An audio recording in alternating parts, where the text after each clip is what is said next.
Bonsoir à tous et à toutes. Écoutez, je suis très heureux de vous retrouver de nouveau cette semaine. On va traiter un sujet dans la paracha. Alors, allez-y.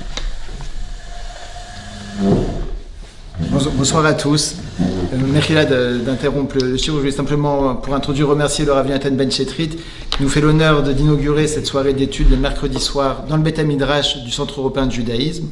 Donc, tous ceux d'entre vous qui souhaitez suivre le cours en direct, vous avez la possibilité en présentiel le mercredi soir de venir dans ce très beau Beth Midrash qu'on a inauguré récemment du Centre européen de judaïsme.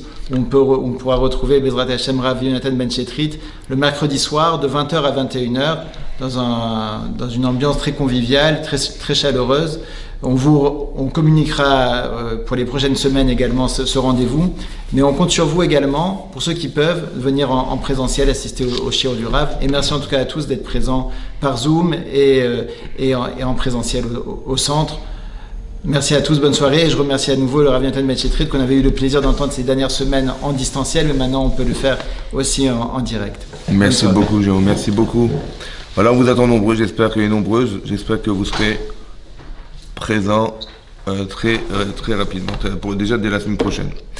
Alors on va traiter un sujet qui se trouve en fait dans la paracha de Lech Lecha en rapport avec l'actualité. Vous allez voir qu'il y a des liens incroyables, puisque on sait que vous savez pertinemment que dans chaque paracha, chaque semaine, on retrouve quelque chose qui a trait à l'actualité. Là, on va essayer de retrouver des éléments qui nous parlent. Alors, la première fois où on traite d'une guerre dans la Torah, vous savez que la première fois qu'on traite d'une guerre dans la Torah, c'est dans la paracha de Lech Lecha, la paracha qu'on va lire cette semaine.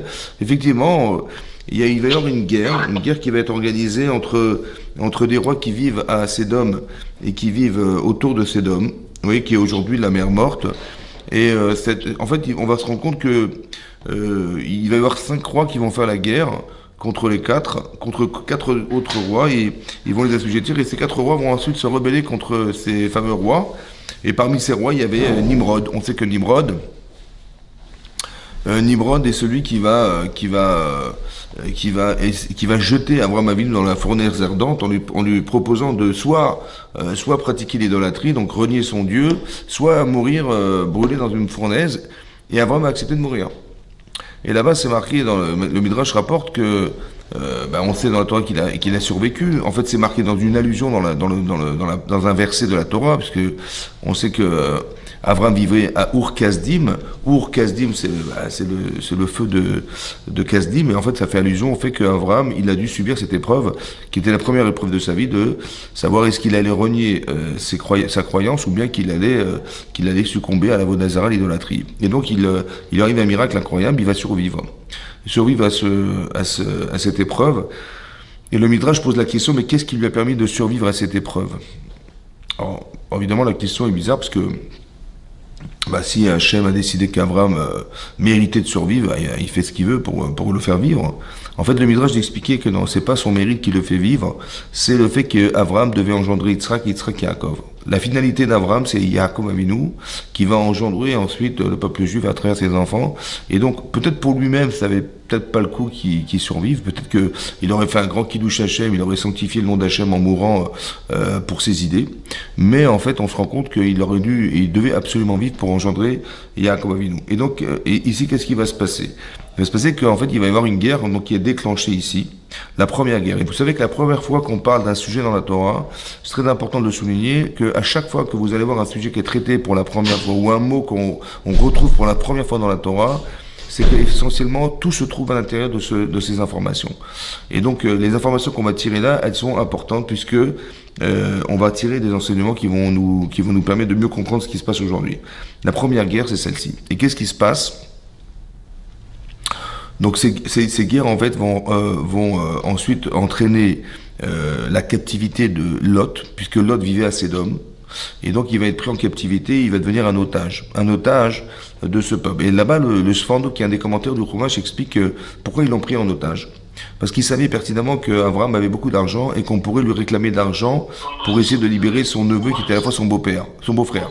Et ça, c'était important de le constater. Ici, on va prendre en captivité des gens pour soutirer de l'argent à ceux qui en ont, et essayer de négocier, disons, la libération de ces gens qui ont pris en captivité de ces otages. Et on retrouve un peu ce phénomène aujourd'hui. C'est pareil. En fait, on prend des gens d'otages pour créer une pression, en fait, qui soit une pression économique et politique, pour essayer de faire fléchir, en fait, Avram Avinu. Il y a une guerre ici organisée. Donc, qu'est-ce qui va se passer? Avram apprend que son neveu, qui est à la fois son beau-frère, a été pris en captivité par Nimrod. Et donc, il va faire cette misva. Ils partent à combien? Ils partent à ou 318 hommes, ou bien ils partent seuls. En fait, seul avec un seul homme qui s'appelle Eliezer, son serviteur. Et 318, en fait, Rachid expliquait que 318, c'est le dénombrement du nom de Eliezer. Et donc, il va partir faire la guerre. Ils sont deux. Maintenant, faire la guerre à deux contre les 4 combattus, les 5, c'est peine perdue. Je veux dire, c'est peine perdue. Sur le plan stratégique, il n'a aucune chance de s'en sortir. Évidemment, il va tout de suite être attaqué. Sur le plan religieux, vous savez bien qu'on n'a pas le droit de s'appuyer sur des miracles. Quelqu'un peut dire, voilà, tiens, voilà, je me trouve à Alpe d'Huez, je sais que j'ai 21 lacets à descendre, et ça va être trop long, je pense que je vais prendre directement le ravin, et puis je vais arriver tout de suite en bas, ça va aller beaucoup plus vite. Non, tu dis pas, oh mais Dieu est grand, il va me sauver. Non, on s'appuie pas sur des miracles. Or ici, on voit qu'Abraham, il est parti seul, avec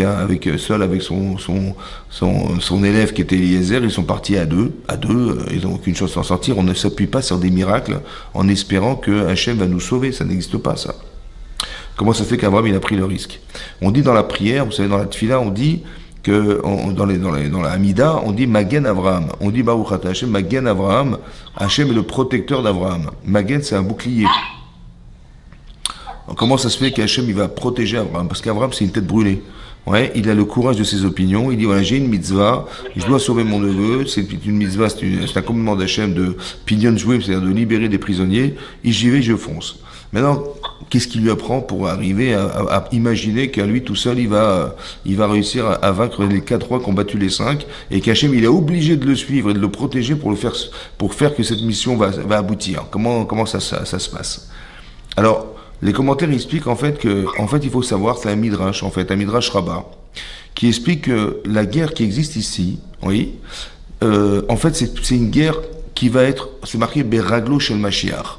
On est, à chaque fois que vous verrez des guerres qui impliquent le peuple juif, c'est qu'on est au pied du Mashiach, du sauveur d'Israël. Un jour, un roi va venir et déclarer la véracité de la Torah et la véracité de la royauté d'Hachem dans le monde.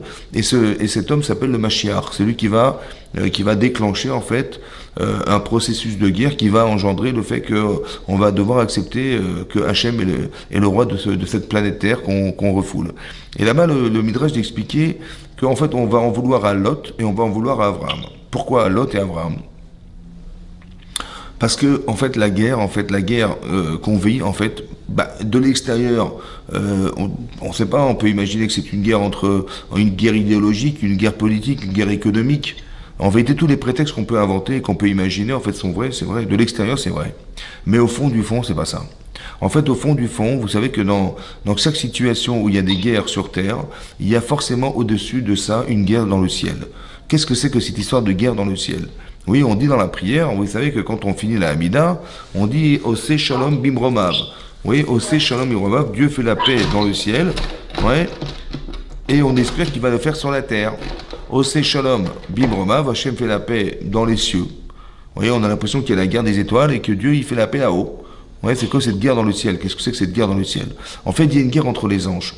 Chaque nation est représentée par un ange. On a vu dans la paracha de Béchalar la même chose que quand les Israël ont vu Paro arriver, ils ont vu Pharaon arriver au pied de la mer Rouge et qu'ils ont eu très très peur en voyant Paro arriver. Rachid expliquait qu'en fait ils n'ont pas vu Pharaon seulement, ils ont vu l'ange qui représentait la nation de l'Égypte. Et là ils ont eu très peur. Ça veut dire qu'il y a un représentant. Maintenant comment ça se traduit ça? On veut absolument détruire Abraham. On veut absolument détruire Lot. Pourquoi Lot? Parce qu'on sait que Lot va engendrer Ruth. Et Ruth à Moavia, elle va engendrer David. Et David va engendrer le Mashiach. Et donc cette guerre, elle est contre l'idée que si le Mashiach arrive, ces nations vont disparaître. Alors on fait la guerre contre ce qui veut nous faire disparaître. Donc, il faut que vous compreniez que derrière des guerres qui sont reconnues mondialement, il y a quelque part un message. Et comme c'est que la guerre dans le ciel, c'est de dire mais si Abraham a raison, si Abraham va développer l'idée dans le monde que le monothéisme existe, et faire reconnaître Hachem dans le monde, oui. Alors on va disparaître un jour, nous. Et donc cette guerre en fait dans le ciel, c'est de manifester le fait de vouloir résister à travers le fait que si le Mashiach arrive, ou si Abraham a raison, et plus on se rapproche de quelque chose qui va nous amener à disparaître, on va s'acharner pour empêcher que ça puisse se faire. Ça veut dire que un petit peu comme, si vous voulez, un petit peu comme ce Midrash qui dit que quand Hachem a fait rentrer les Bnei Israël dans la mer Rouge, et que les Égyptiens ont suivi, alors l'ange qui représente l'Égypte et les Égyptiens a dit, attends, Elu Ovdei Avodazara, Ve Elu Ovdei Avodazara, ceux qui sont devant les Hébreux sont des idolâtres, et ceux qui les suivent sont des idolâtres. Alors pourquoi tu vas faire le choix de plus détruire l'un que l'autre? Hachem a dit, parce que ceux qui sont devant, ils vont recevoir la Torah. Ça veut dire que quelque part, l'ange qui représente la nation, cette nation, il va vouloir se défendre d'empêcher la disparition de cette nation. Et donc la guerre qui se passe ici, dans la paracha de Lech Lecha, contre Avraham Avinu, en fait, quelque part, parce que vous avez bien compris que qui c'est qui a envoyé Avraham Avinu, qui c'est qui l'a informé que Lot avait été pris en captivité, qu'il a été l'otage de Nimrod, en fait, c'est le Palit. Le Palit, c'est celui qui a été le rescapé du déluge. C'était Og Melech HaBashan. Et donc, qu'est-ce que fait Og? Il dit, écoute, ton neveu, ton beau-frère, il a été pris en captivité, il faut absolument sauver. Il savait qu'il allait partir, mais il allait forcément échouer, et qu'il allait mourir. C'est-à-dire que même Og Melech HaBashan, il envoie Avraham Avinu faire la guerre, sous prétexte de mitzvah, pour en fait l'assassiner, le tuer. En fait, prendre sa femme et reconstituer le peuple d'Israël à lui tout seul. Et ça, c'est le problème. Le problème, c'est que, en fait, sous-entendu d'antisémitisme, ou avec un sous-entendu d'aucune tolérance possible pour Israël, en fait, on veut nous détruire quelque part, prendre en fait cette place. Mais pourquoi? Parce qu'on veut empêcher que les choses se fassent. C'est un peu ça l'explication qu'on peut donner au Midrash, qui dit qu'on est Beraglo chez le Mashiach, ça veut dire qu'on est au pied de la fin des temps, et que quelque part, à chaque fois que vous verrez des guerres, elles sont toujours orientées, oui, dans le sens dans le sens de ce qu'on voudrait imaginer et éviter que soit, c'est-à-dire que la fin des temps puisse arriver et que on puisse reconnaître que Hachem est le Dieu de ce monde et le roi de la terre. Et donc c'est ce qui va se passer là. Donc il va y avoir une guerre. Ensuite, en quoi c'est lié avec l'actualité? Alors vous allez comprendre tout de suite. À la suite de cette guerre que Abraham va gagner, Hachem lui parle. Et là Abraham lui dit, écoute, tu m'as permis de survivre, tu m'as permis de récupérer Lot, mais j'aurais tellement aimé avoir un enfant et qui puisse être mon héritier plutôt que Eliezer, qui est mon élève le plus assidu, qui lui entretient toutes mes richesses et tous mes biens, que ça soit lui l'héritier d'Abraham. Et Hachem lui répond, écoute, tu auras un enfant. Tu auras un enfant et ce sera lui qui héritera de toi, et autant qu'il héritera de la terre d'Israël. Et donc c'est ce que lui promet Hachem. Sur ce, qu'est-ce qu'on remarque? C'est ce qu'il a dit. Il a dit, Abraham a répondu, Abraham, Hachem Elohim, matitelni vani olech hariri. Tu m'as donné toutes ces richesses, tu m'as donné le bonheur de pouvoir sauver mon beau-frère, mais je me déplace sans enfant. Ani olech hariri. Je me déplace sans enfant. Et sur ce, Hachem va lui promettre qu'effectivement, il aura cet enfant. Avec qui on ne sait pas, mais il aura cet enfant. Et là, Abraham va poser la question. Il va dire, Bama eda kirachena. Lorsque Hachem va lui dire, tu auras une descendance aussi nombreuse que les étoiles du ciel, et tu vas hériter de la terre d'Israël, il va lui dire, mais Baba Eda, mais comment je vais savoir que je vais hériter de la terre d'Israël? Il pose la question, en fait, comment je vais savoir? Et la question est posée simplement sur la terre d'Israël, mais pas sur le fait d'avoir autant d'enfants qui vont descendre d'Avraham Avinu. Quelle était la question? La question est la suivante, c'est, tu me promets que mes enfants hériteront de la terre d'Israël, mais on sait pertinemment que la terre d'Israël, elle n'est promise aux Bnei Israël que si ils sont des tzadikim. Et s'ils ne le sont pas, alors la terre les vomira. Or, si tu me promets que mes enfants hériteront de la terre d'Israël, ça veut dire que tu me promets qu'ils vont être des tzadikim. Mais comment tu peux me garantir quelque chose qui dépend d'un choix? ben chacun il a le choix de pouvoir décider s'il va être un tzaddik ou un rachat. Or si tu me promets qu'ils vont être sur la terre d'Israël, comme si tu me promettais une chose qui est impossible, c'est-à-dire que mes enfants ils vont forcément être obligatoirement des tzaddikim, ce qui est un choix personnel. Comment je vais savoir? Alors il a répondu à Hachem que tu as raison. Donc il a répondu tu as raison, et donc une des réponses est de dire que pour arriver à être maître de soi-même, ben, il va falloir passer 400 ans d'exil, des dizaines d'années en esclavage pour accepter d'être soumis à une volonté. Et cette volonté, en fait, elle nous permettra d'atteindre un niveau d'humilité, un niveau d'acceptation d'Hachem ou des mitzvot que nulle part ailleurs on pourra atteindre, si ce n'est par cette faculté qu'on aura de se soumettre. Et après, il va dire aussi, et Rachid nous ramène ici, qu'ils apporteront des corbanotes. C'est-à-dire, il y aura une justice. Il y aura forcément une justice qui va s'organiser, que quand on fera des erreurs, on approchera des sacrifices, c'est-à-dire se remettre en cause. Ouais, le sacrifice, c'est quoi? Ben c'est ce qui me représente à travers un sacrifice. Je me mets à la place du korban, du sacrifice de l'animal qu'on va sacrifier, dit le Ramban, et je me dis, ben ça aurait été moi. Voilà, ça aurait pu être moi. Et ça, je refuse d'être cet homme, et donc je sacrifie la fausse personne pour faire vivre la vraie personne.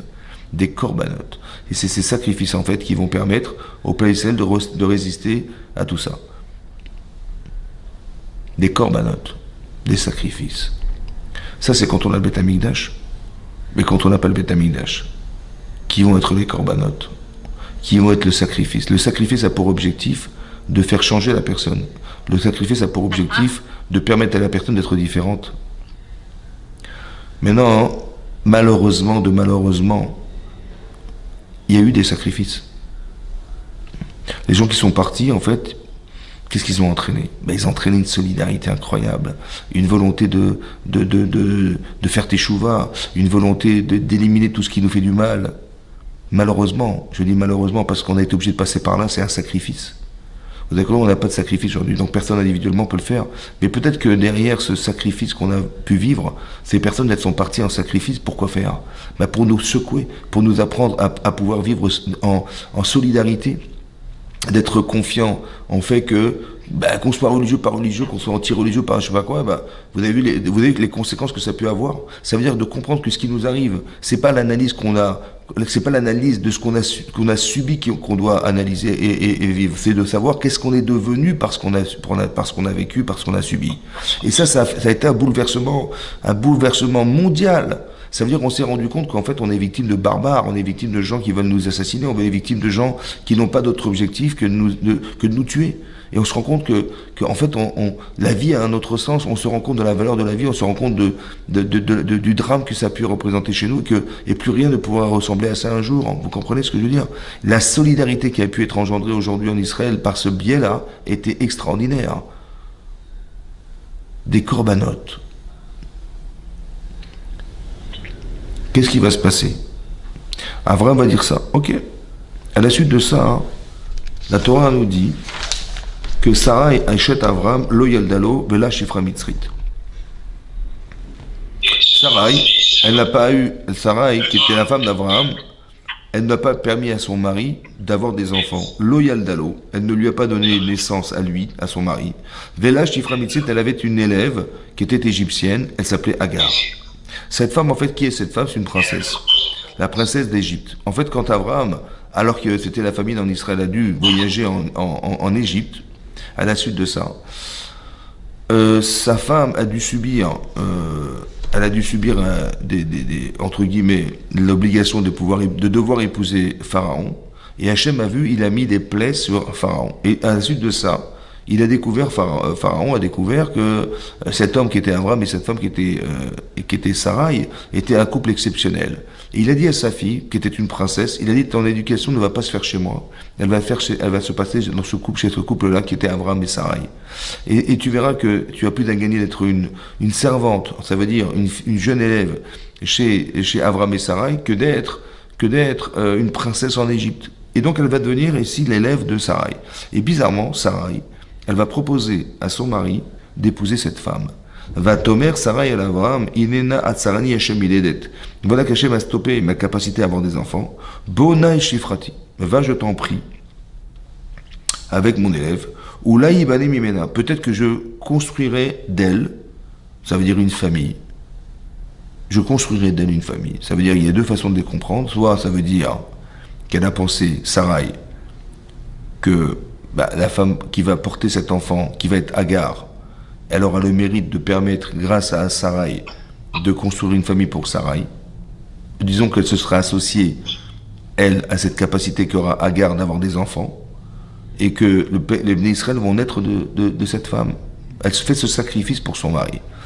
Pourquoi? Parce qu'elle se dit, Hachem, il a promis à Abraham d'avoir des enfants, mais moi, il m'a pas dit à moi que j'aurais des enfants par Abraham. Et donc, elle se dit, peut-être que je ne suis pas la femme d'Abraham qui va mériter d'avoir ses enfants. Ça, c'est une façon de penser. Il y a une autre façon de penser. C'est de dire, comme ça dit le Sforno, il dit qu'en fait, le fait qu'elle propose à son mari d'épouser une autre femme qu'elle, va entraîner chez elle cette jalousie, et cette jalousie va entraîner chez elle la stimulation d'avoir des enfants. Beaucoup plus forte que si elle était restée avec son mari. Comme si que cette stérilité était mécanique et qu'il fallait une stimulation, une forme de jalousie qui aurait entraîné le fait de donner cette femme à son mari, qui va engendrer chez elle la faculté à avoir des enfants. Comme ça dit le Sforno, je construirai par elle. Hebane mimena. J'aurai un enfant par elle. Qu'est-ce qui va se passer? Abraham accepte d'épouser cette femme, il écoute la voix de sa femme, mais c'est marqué là-bas que Vatikar Sarai. C'est Sarai qui va amener Agar chez Abraham. C'est pas Abraham qui épouse Agar. Vatikar, ça veut dire elle la porte, mais elle prend. Mais Vaikar, ça veut dire épouser aussi. Vatikar Sarai chez Abraham et Agar. C'est pas Abraham qui décide d'épouser cette femme, c'est Sarai qui décide. Shivrata Miket, c'est sur Shanim, alors que ça faisait déjà 10 ans. La chevette Abraham Be'eretz Kenan, alors que ça faisait déjà 10 ans par le mérite de la terre d'Israël. Ce mérite-là n'a pas suffi pour qu'elle ait à Sarai des enfants. Va-t-elle Otal et Abraham, Isha, Loleisha. Elle a donné cette femme à son mari pour qu'elle soit sa femme. Vayavo Agar. Et surtout la Torah nous dit que Abraham a eu une relation avec Agar, Vatar, et qu'elle est tombée enceinte. Vaterikiarata. Lorsqu'elle a vu Agar qu'elle est tombée enceinte, Vatekal Gvirta Beinea. Sa maîtresse Sarai devient légère à ses yeux. Rachid expliquait que Agar, qu'est-ce qu'elle a pensé? Qu'en fait, elle joue un jeu, Sarai, parce qu'elle fait croire qu'elle est tzadékette. C'est elle, la tzadékette, alors qu'en fait, c'est faux. Parce que si c'était vrai, elle aurait dû avoir des enfants avec Abraham. Or, elle n'a pas eu d'enfants. Et par contre, moi, je suis tombé enceinte dès la première relation que j'ai eue avec Abraham. Donc Hachem m'a dit que c'était moi la femme d'Abraham. Donc quand elle dit ça, en fait, qu'est-ce qu'elle fait en fait? Ce qu'elle fait, c'est qu'elle essaie d'évacuer Sarai du couple d'Abraham. Qu'est-ce qu'on apprend nous de là? On apprend ici que Agar, cette femme, elle a pensé qu'elle était elle, la génatrice du peuple juif. C'est elle qui est la vraie femme d'Abraham Avinu. C'est moi la vraie femme d'Abraham Avinu. Parce que si c'était Sarai, ma maîtresse, ça fait longtemps qu'elle aurait dû tomber enceinte, ce qui n'est pas le cas. Et donc elle s'est dite que si Agar, elle est tombée enceinte, et que sa femme, et que sa maîtresse qui était Sarai n'est jamais tombée enceinte, c'est qu'Hachem, il n'a jamais pensé que ça serait à Sarai un jour la femme d'Abraham. Et donc elle évacue en fait du couple, elle évacue en fait à Sarai du couple d'Abraham Avinu. Elle a voulu en fait, il y avait une forme de triangulaire qui s'était faite entre Sarai, Agar et Abraham, et elle dit non, il n'y a pas de triangulaire, la vraie femme d'Abraham c'est moi, c'est moi qu'Hachem a choisi, c'est moi la vraie femme d'Abraham Avinu. Et ça c'est très grave. Ça veut dire qu'elle a pensé qu'elle était la plus religieuse, quoi. C'est ça que je veux vous dire. La vraie religieuse, c'est elle. Alors que Sarah, elle fait croire, mais elle n'est pas cette femme. Vous avez compris? C'est très intéressant parce qu'on verra que Agar va engendrer Ishmaël, et qu'Ishmaël va toujours prétendre qu'il est le représentant, en fait. C'est lui le plus religieux du peuple, du monde, et pas le peuple juif. À travers cette idée-là, on voit que Agar, déjà, de façon génétique, il y a quelque chose qui rappelle l'idée que ils vont vouloir être les prédominants religieux du monde. C'est ça. Et c'est ce qu'elle a voulu essayer de faire. Et tout à coup, Sarah, elle se met en colère contre son mari Abraham. Bizarrement, elle ne va pas voir Agar. Elle va voir Abraham. Vayomer Abraham. Et sur ce, c'est marqué, va Tomer Sarah et Abraham. Et Sarah, va s'adresser à son mari Abraham. Elle va lui dire, Hamasi Alecha, Hamasi. Tout ce que, la souffrance que je subis, le vol, le Hamas c'est le vol, c'est l'injustice, c'est la violence que je subis. Alecha, je le repose sur toi. voilà que je t'ai donné cette servante, c'est-à-dire son élève, dans ton sein. Va terrer Kiarata, lorsqu'elle a vu qu'elle est tombée enceinte, va ekal be'enea. Et là, je suis tout à coup devenu légère à ses yeux. Ishpot Hashem beni obencha. Hashem jugera entre toi et moi. C'est-à-dire qu'elle est virulente contre son mari Abraham. Virulente, Hashem jugera entre toi et moi. Qu'est-ce qui explique cette colère qu'elle a Sarai? Qu'est-ce qui explique cette colère? Rachid expliquait, c'est quoi ce Hamas? Rachid nous dit, Hamasi alecha. Rachid, je dis ce que dit Rachid. Hamas a souili, l'injustice qui m'est faite. Alecha animati la onesh. Sur toi, je renvoie le châtiment. En quoi c'est l'injustice? Elle lui dit à son mari Abraham, lorsque tu pries Hachem, lorsque tu as prié Hachem, tu as prié Dieu, qu'est-ce que tu lui as dit? Matitenli vani olechariri. Tu lui as dit, mais qu'est-ce que tu m'as donné? Abraham a dit à Hachem, mais ok, j'ai gagné la guerre contre les 4, combattu les 5, ok, mais au final, qu'est-ce qui va se passer? Finalement, c'est Eliezer qui va hériter de moi, mais je voulais pas, j'aurais tellement aimé avoir un enfant. Ani olechari, je ne me déplace sans enfant. Elle a dit, mais Loïd Pelata, elle alecha. Mais tu n'as prié que pour toi. Veaya Loïd Pelata, tu aurais dû prier pour nous deux. Veaiti nifkedet imcha. Et j'aurais été rappelé auprès d'Hachem avec toi. Qu'est-ce qu'elle reproche à son mari? Elle lui dit, le Hamas, la justice, cette violence que je subis. Mais c'est pas normal ce que je subis. C'est de ta faute. Elle dit à son mari, c'est de ta faute. Pourquoi? Parce que j'ai l'impression que tu vis comme un célibataire en couple. C'est-à-dire, au lieu de dire nous n'avons pas d'enfant, tu dis je n'ai pas d'enfant.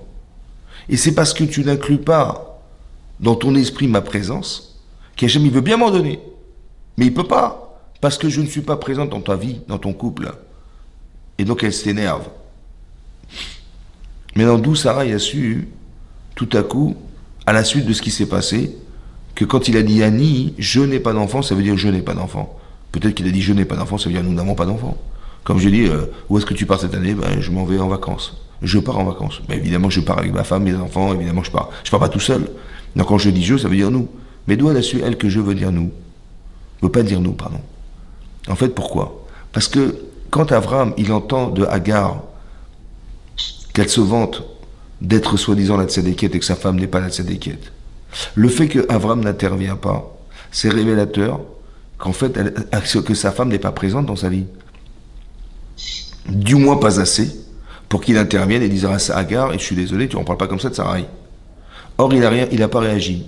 Ça veut dire que elle n'est pas assez présente dans sa vie, donc quand il a dit je, c'est je.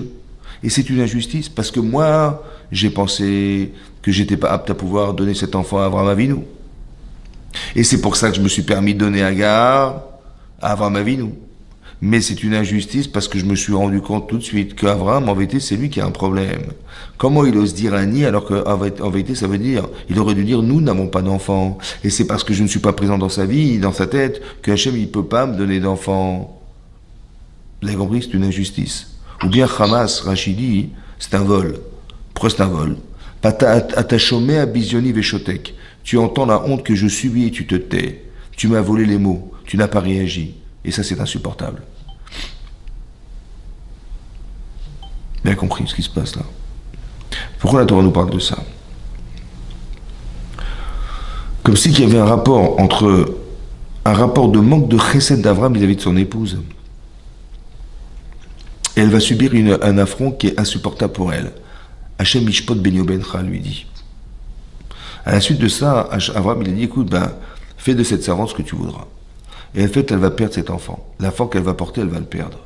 Et là, elle va donc, à la suite de ça, elle va donc être chassée de la maison d'Abraham, Hagar. Et là, elle va rencontrer un ange qui va lui dire ne t'inquiète pas, tu auras un enfant qui s'appellera Ishmaël. Donc elle sait par avance qu'elle aura un enfant d'Abraham. Et retourne chez ta maîtresse, tu auras un enfant, il va s'appeler Ishmaël. Ishmaël. L'ange lui dit d'avance, tu ne vas pas s'appeler Ishmaël. Et donc elle retourne là-bas. Et effectivement, elle a eu cet enfant, Ishmaël. Et c'est comme ça qu'Abraham va appeler cet enfant Ishmaël. Donc il s'est passé 10 ans en Israël. Abraham, il a eu cette prophétie au bout de 75 ans de sa vie. Il a eu 85 ans lorsque il a eu cette histoire avec sa femme. Et 14 ans plus tard, donc après la naissance de Ishmaël, alors Abraham va lui parler, il va lui dire la chose suivante. Hachem va dire, écoute, je vais te donner la terre d'Israël, mais on va établir une alliance entre toi et moi. Et tes descendants et tes descendants après toi. Sache que je ferai de toi, je te multiplierai, je ferai de toi une grande nation. Mais il dit, je vous lis le texte, j'établirai une alliance entre toi et moi, sans nous dire pour l'instant la nature de cette alliance. Ou ben zaracha et tes enfants après toi, les dorotam à jamais. Les britolam, une alliance à jamais. Liot lechal lokim el zaracha pour être pour toi Dieu et pour tes descendants après toi. Et je te donnerai cette terre, la terre de tes ancêtres. Et kol eretz Kenaan, toute la terre de Kenaan. La Chuzat Olam, un héritage à Olam, un héritage à jamais.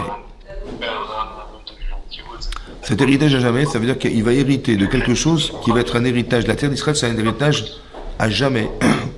Et ça, c'est marqué. Donc on voit qu'Hachem promet à Abraham un héritage à jamais.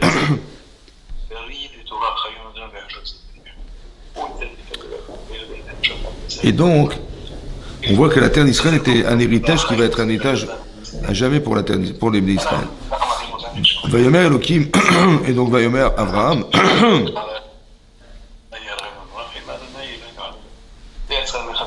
Vedon Beriti, et voici l'alliance. Asher Tishmeru Beni Ubencha. Vous pouvez arrêter le son, s'il vous plaît, parce que là, il y a quelqu'un qui parle derrière. Merci. Vedot Beriti dit, voici l'alliance. De quelle alliance il s'agit? Asher Tishmeru Beni Ubencha, Ubenechem, que vous garderez entre moi et vous. Ou Ben Zaracha Chaecha, et toi, et ta descendance après toi. Imol Lachem Kol Zachar. En fait, on voit que la Brit Mila, l'alliance, c'est quoi? C'est de faire la circoncision de ses enfants. Et donc, Maltem et Besar Olatrem, ce qui va créer l'alliance et qui va permettre d'avoir l'héritage de la terre d'Israël, c'est la Brit Mila, l'alliance qui va se faire, elle va se faire par la circoncision des enfants. Ou Ben Shmonat Yamim, Imol Lachem Kol Zachar. C'est marqué que lorsque vous ferez la circoncision de vos enfants à 8 jours, alors, Yalid Baït, donc que ce soit des enfants nés dans ta maison, ou ben Miknat Kesef, que des gens qui ont été achetés, ça veut dire des gens qui vont être des employés de chaque personne, on leur fera la mila. Imol, Yelid, Betrao, Miknat Kaspecha. Et c'est ce que va faire Avraham Avinu. Il va circoncire tous les gens qui étaient proches de lui, autant que son fils qu'il aura un jour. Et lorsque va naître Yitzhak, plus tard, il va aller faire la circoncision à 8 jours. Oui, l'héritage de la terre d'Israël va passer par la circoncision. Qu'est-ce qui va se passer? En fait, vous allez remarquer, il y a un Zohar. Le Zohar, il explique, il pose la question suivante, il dit que le Zohar amène que celui qui est le représentant de Ishmaël, l'ange, il va venir voir Hachem en lui disant, mais si toute l'alliance qui va être contractée entre toi et l'Israël correspond à la circoncision, il dit, mais Ishmaël, il a fait la circoncision. Il n'a pas fait à 8 jours, c'est vrai, mais il a fait à 13 ans. À 13 ans, ça veut dire que c'était encore plus conscient. Il a fait un sacrifice personnel. Il s'est engagé sincèrement en faisant cette alliance avec Hachem. Il dit pourquoi il ne pourrait pas hériter de la terre d'Israël? Puisque ça dépend de la Brit Mila. Le Zohar d'expliquer qu'Hachem a répondu, tu as raison. Il faut que tu saches qu'il va vivre en Israël, mais la terre ne produira rien. Mais il aura ce mérite par la Brit Mila. Et ce mérite va durer, et ce qu'il durera, durera. Mais à la fin, lorsque ce mérite aura disparu, alors il perdra la terre d'Israël. Voilà ce qui est marqué dans le Zohar. C'est incroyable. Ça veut dire que le fait qu'on trouve les enfants d'Ishmaël sur la terre d'Israël, ce mérite-là, il vient de la Brit Mila qu'eux ont contracté. C'est marqué dans la paracha de Vayera. C'est marqué que la dernière épreuve d'Avraham Avinu, ça a été le sacrifice d'Yitzhak. Et c'est marqué là-bas, Achara Devarim Haele. Après ces paroles, Hachem a éprouvé Avraham. De quelle parole il s'agit? Là-bas, c'est marqué que, en deuxième explication, Rashi ramène au nom du Midrash, que Ishmaël il est venu voir Yitzhak. Il lui dit, dis-moi, à quel âge tu as fait la Brit Mila?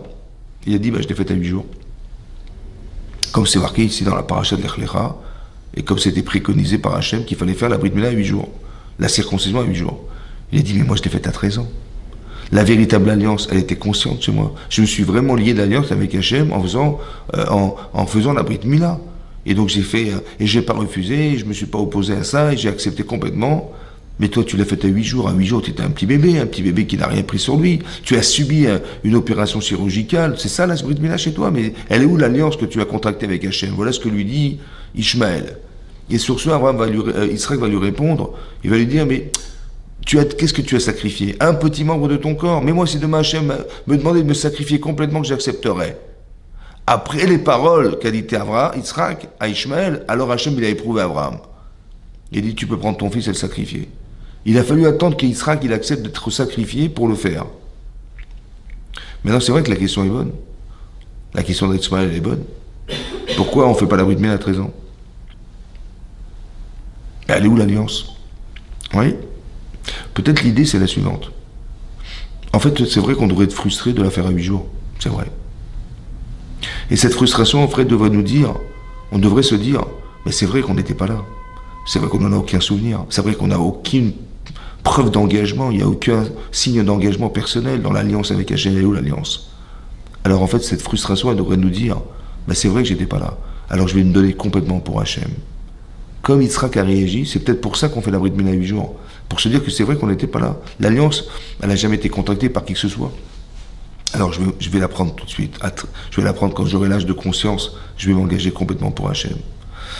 Mais ça veut dire que quelque part, d'après ce Zohar, on voit que Ishmaël a eu un srout. Le mérite de la Brit Mila lui a donné ce mérite de l'alliance en Israël. Ce qui est marqué dans la parashat Lech Lecha, c'est que on sait qu'il y a une sorte d'handicap dans le fait d'être incirconcis, qui fait qu'on ne peut pas vraiment prophétiser. On ne peut pas accepter ce niveau de prophétie. Or, on sait que la prophétie, le roi HaKodesh ne peut s'exercer qu'en Eretz Israël. Vous avez vu que Yona, lorsqu'on lui a demandé d'aller faire des reproches à Ninvé, il a quitté la terre d'Israël pour ne pas justement recevoir cette prophétie. Et donc ce niveau-là, on peut l'atteindre qu'en ayant la Brit Mila et qu'en ayant la capacité de vivre en Israël. Voilà. Et c'est ce qui va se passer ici. À la suite de ça, qu'est-ce qui se passe? Donc Abraham, il va avoir donc il a fait la Brit Mila. Ensuite, Abraham, dans la parasha qui va suivre, parasha de Vayera, il y a 3 anges qui vont venir voir Abraham, et un des anges va annoncer à Abraham que l'année prochaine, il y aurait un bébé qui serait Yitzhak. Et avant, déjà, Abraham, il s'était étonné, heureux d'être étonné d'avoir un enfant l'année prochaine, va Yitzhak Abraham. Il a souri Abraham. Et Hachem lui avait dit, écoute, tu vas changer ton nom. Tu t'appelleras plus Avram, Aram. Avram, c'est Aram, le père de Aram, parce qu'il vivait à Padan Aram. Tu t'appelleras Avraham. Amon Goïm, tu vas être le père de nombreuses nations. Le père de nombreuses nations. Et c'est vrai que Avraham se retrouve dans toutes les religions. Ouais. Essentiellement dans les religions musulmanes et catholiques. Alors, et Sarai ne s'appellera plus Sarai, elle s'appellera Sarah. C'est quoi le changement de nom? Oui. Alors, on sait que dans la Gemara, dans Rosh Hashanah, une des choses qui peut déchirer un décret divin qui a été organisé, qui a été pensé par Hachem à Rosh Hashanah, c'est de changer son nom. Alors, le Rambam explique que c'est quoi changer son nom? C'est que lorsque je réfléchis et je me donne un profil de vie, une capacité à me dire que je peux être autre chose, je peux être autrement que ce que je suis actuellement. Je me vois différent et différente. Je me vois différente. Et je me compare à ce que j'aspire à devenir. Et je me dis, mais je ne suis pas cette personne. Et je commence à avoir honte de ce que je suis. Et je commence à regretter de ce que j'ai pensé, de ce que je suis.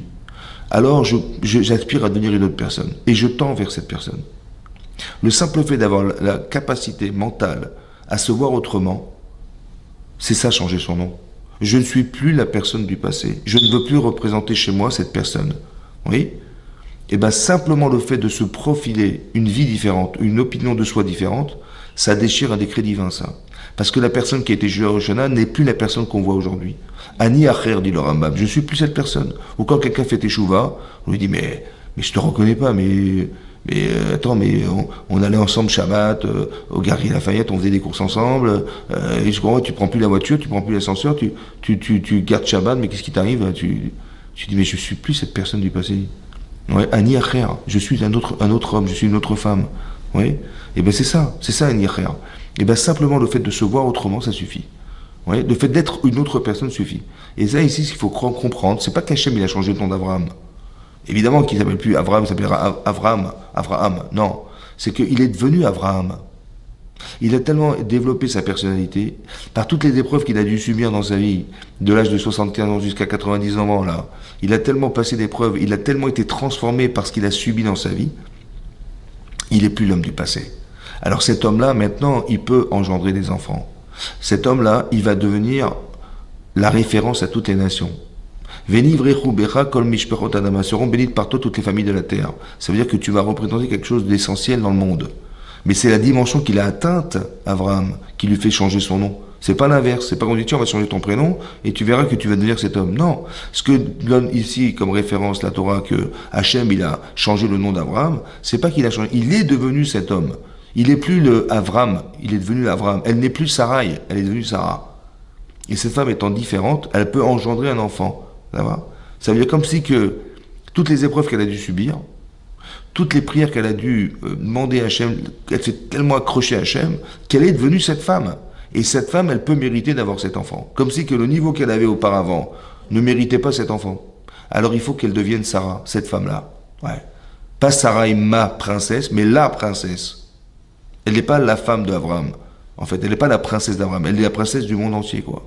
Et c'est ça qui se passe. Elle change son prénom parce qu'elle prend une dimension universelle tellement énorme qu'elle peut engendrer un enfant qui va pouvoir engendrer ensuite Yaakov Avinu et le Bnei Israël vont sortir de là. Qu'est-ce qui va se passer? Donc elle va tomber enceinte, elle va avoir un enfant. Elle va avoir cet enfant, Yitzhak. Et par la suite, c'est marqué la suite, la chose suivante.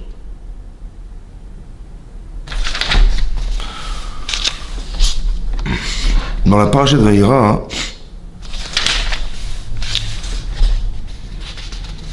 c'est marqué la chose suivante.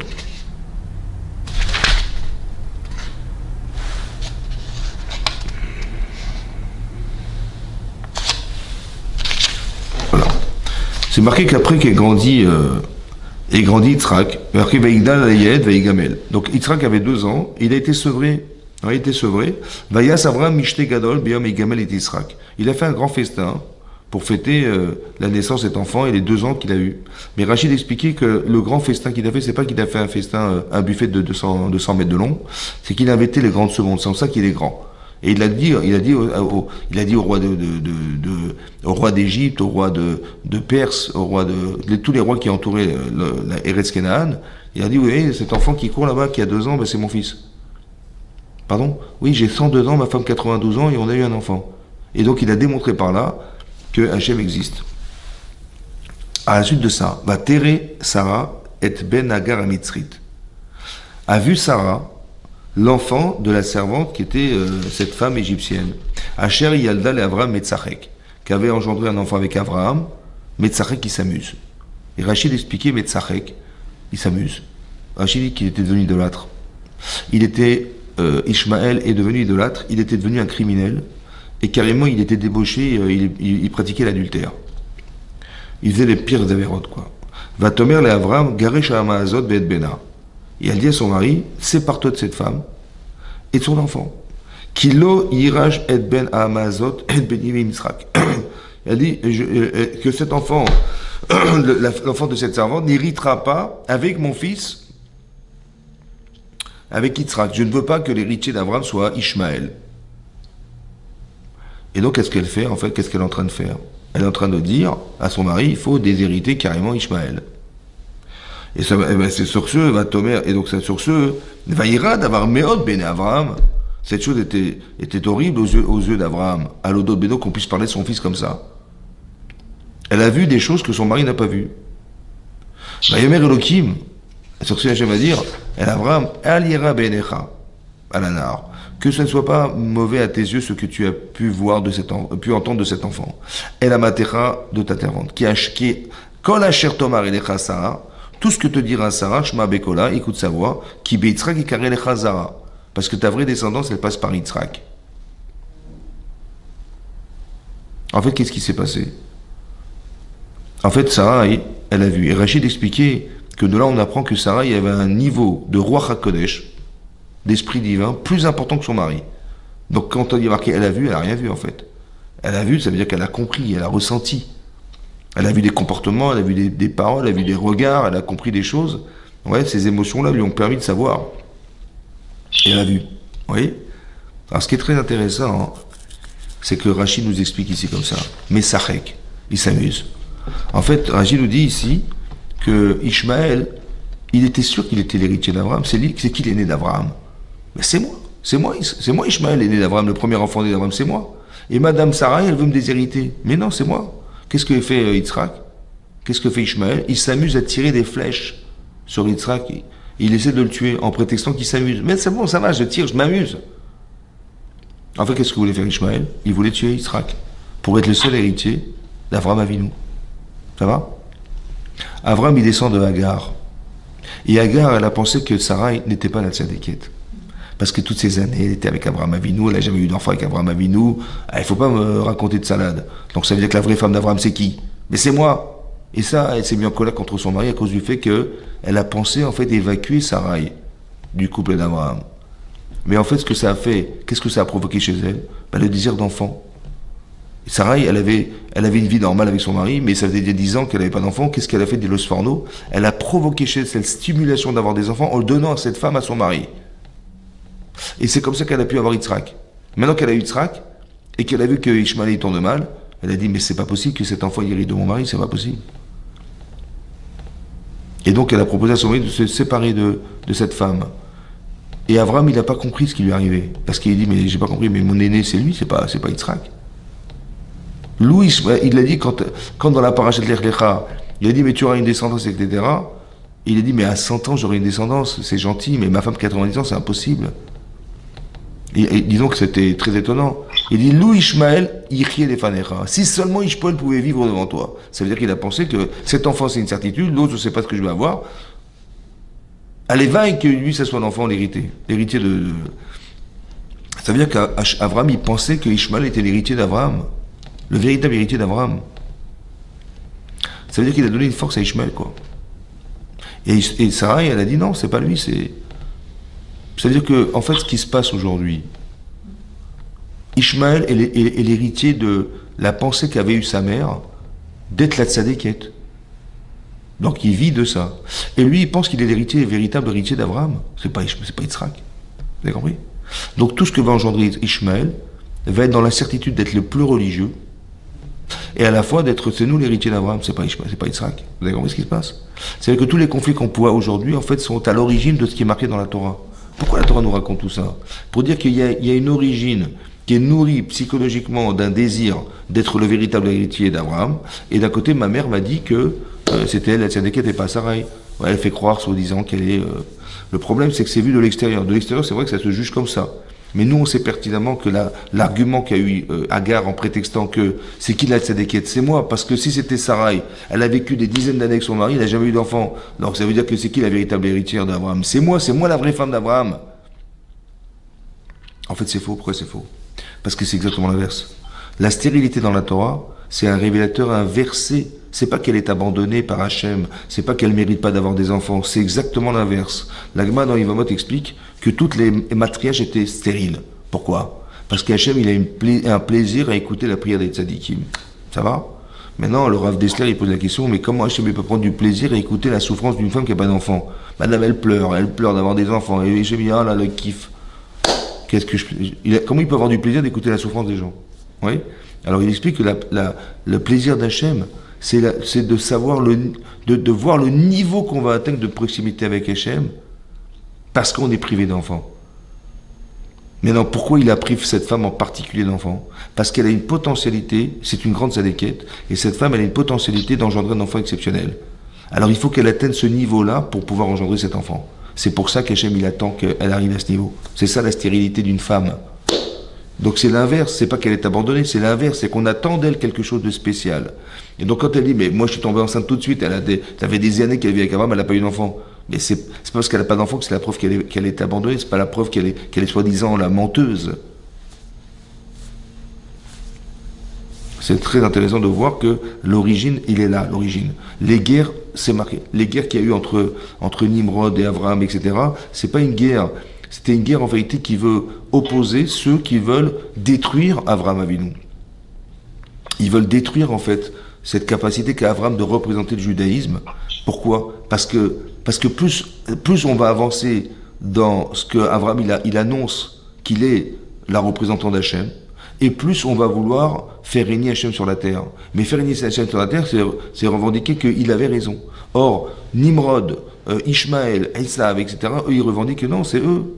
Donc ça veut dire que, quelque part, cette guerre entre nous, ce qu'on vit aujourd'hui, en fait, quelque part, actuellement, c'est quoi? Il faut bien le comprendre, c'est que derrière, il y a une volonté d'annihiler ce qui pourrait approcher le Mashiach sur la terre, et faire en sorte qu'Hachem, il pourra résider un jour sur la terre. Ce qui est impossible, parce que s'il réside, Hachem, alors nous, on va disparaître. Donc la guerre, en fait, contre Israël, c'est la guerre contre celui qui voudrait faire avancer des projets divins derrière.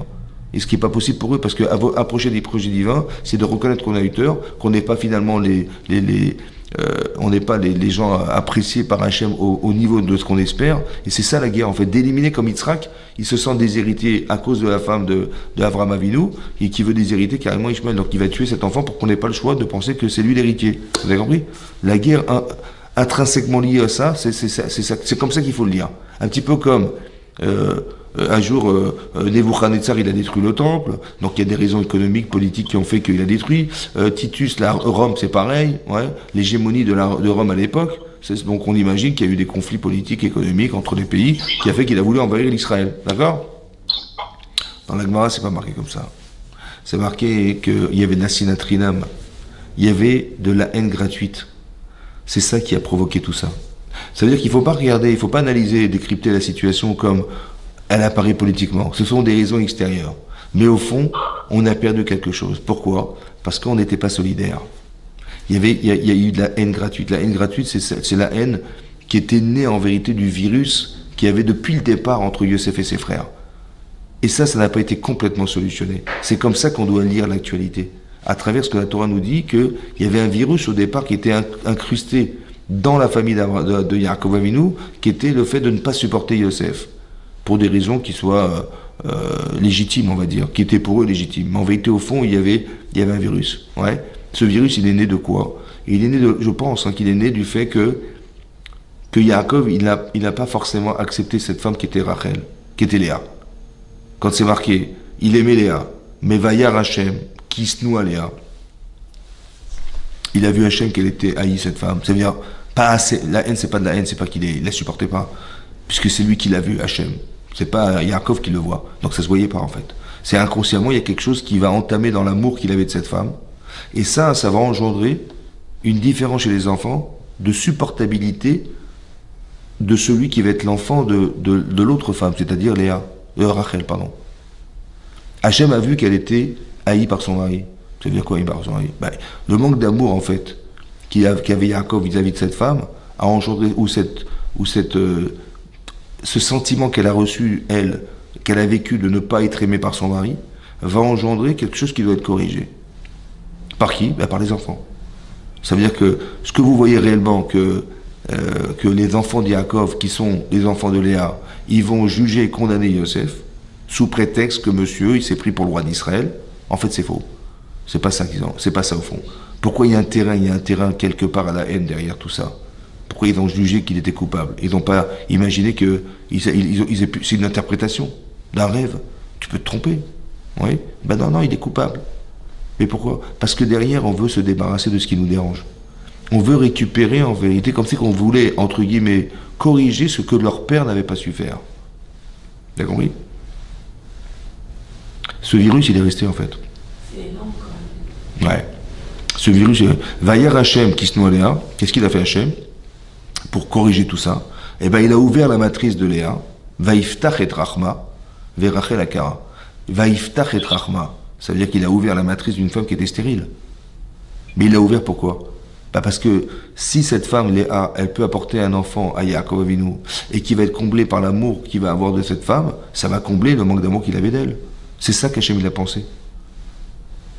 Mais ça n'a pas fonctionné. Vous avez compris? C'est pour ça que les enfants de Léa, ils vont pas supporter celui de Rachel.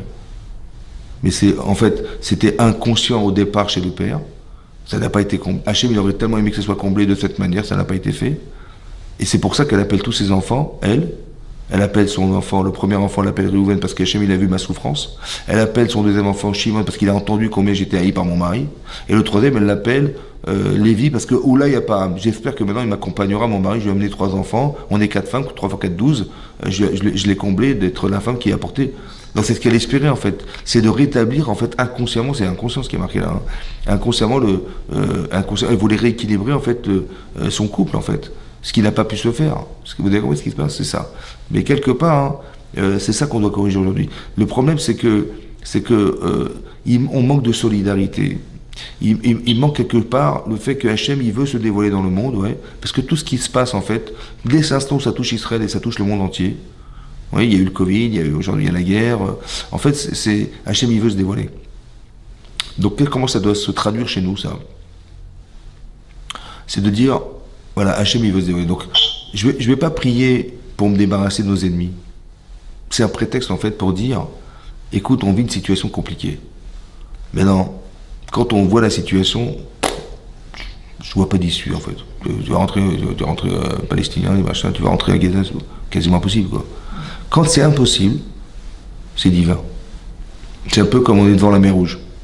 Qu'est-ce que tu vas faire? Bah, tu vas nager, du coup tu vas nager. Hein, tu vas rentrer dans le désert, du coup tu vas aller dans le désert. Et devant toi, tu as les Égyptiens qui arrivent sur toi. Donc tu es pris en détour entre les Égyptiens qui arrivent sur toi, le désert à droite à gauche et la mer Rouge derrière. Qu'est-ce que tu vas faire? Alors c'est marqué, hein? Il est marqué Vaïzarakou à Hachem. Ils ont crié vers Hachem. Et il y a d'autres qui sont pleins. Quand on était voir Moshe, il dit, mais attendez, j'ai pas compris, là. On va tous mourir là. Attendez, j'aurais préféré rester esclave, souffrir en Égypte que de mourir dans le désert. Quoi, il manquait des cercueils là-bas qu'on meurt ici, j'ai pas compris.